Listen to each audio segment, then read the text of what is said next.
Hi everybody, this is October 24th, 2024, and this video is part of a series to help me recover from the trauma of watching my little brother Paul Kierans, 64 with Down syndrome, be locked up by the BC New Democratic Party government for 588 days, away from me, his last surviving family member and visitor in the lower mainland of BC, and then watching him die at Burnaby Hospital.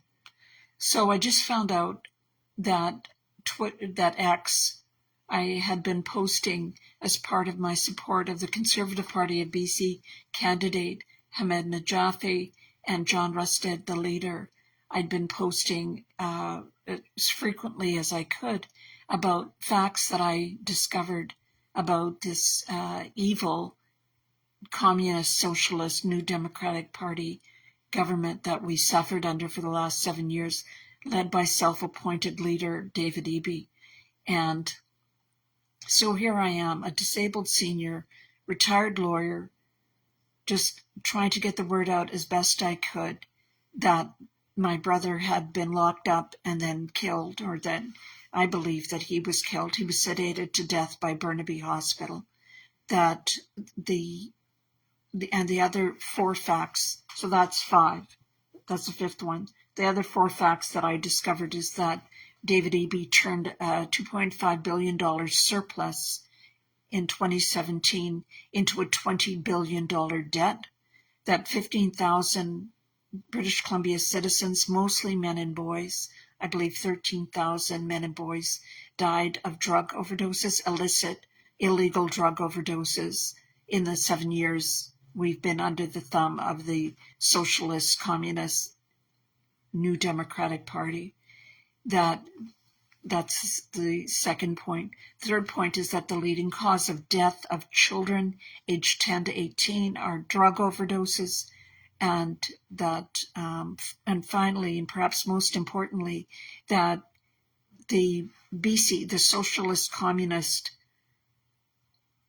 totalitarian, authoritarian BC New Democratic Party and evil self-appointed leader David Eby brought in secretly, and Mike Farnworth, the Solicitor General, who I've met personally, secretly snuck past legislation that I didn't even know about. I didn't learn about until a week ago, that would imprison and fine medical professionals and lawyers for expressing a different viewpoint than the NDP propaganda, the NDP government propaganda.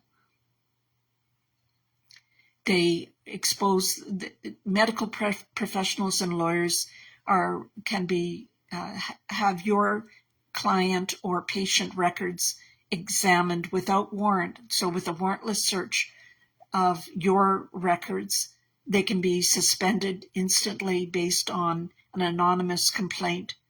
They can,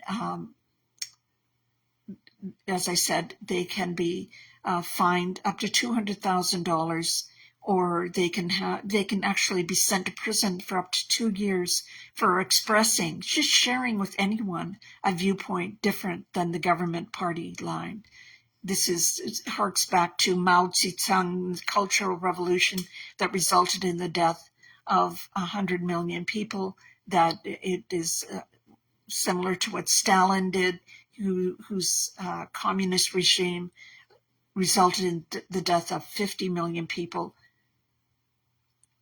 So when I started posting about these 5 facts that I discovered while campaigning for the Conservative Party of BC, I just found out at 11:03 today that my Twitter account was suspended by X account was suspended by X, and I've filed an appeal, and I'm also seeking disclosure of. I'm sure that it was David Eby that complained to X and had my X account suspended.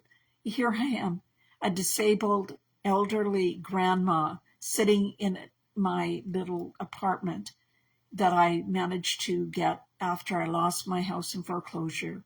And X has suspended my account, which was my voice So they've terminated my voice, my ability to speak and express these true facts.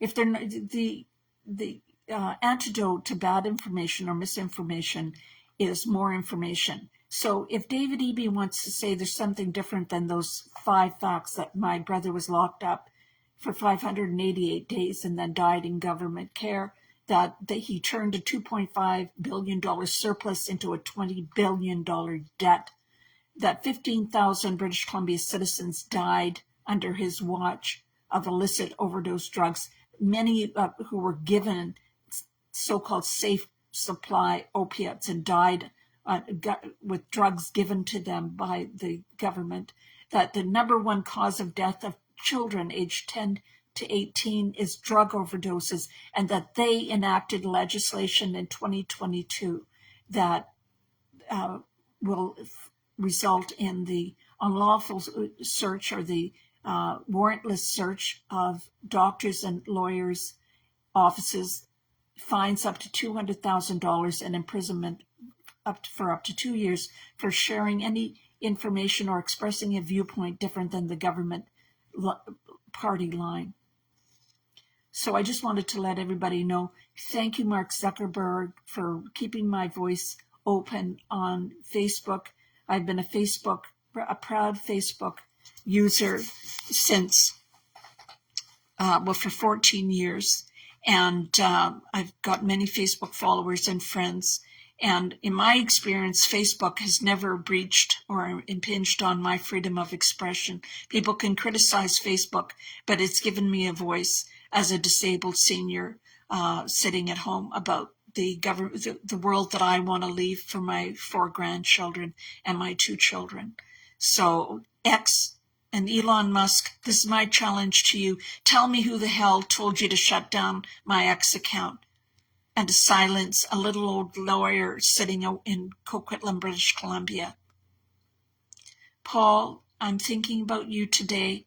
I miss you so much, and I hope you're having fun in heaven. Take care, everybody.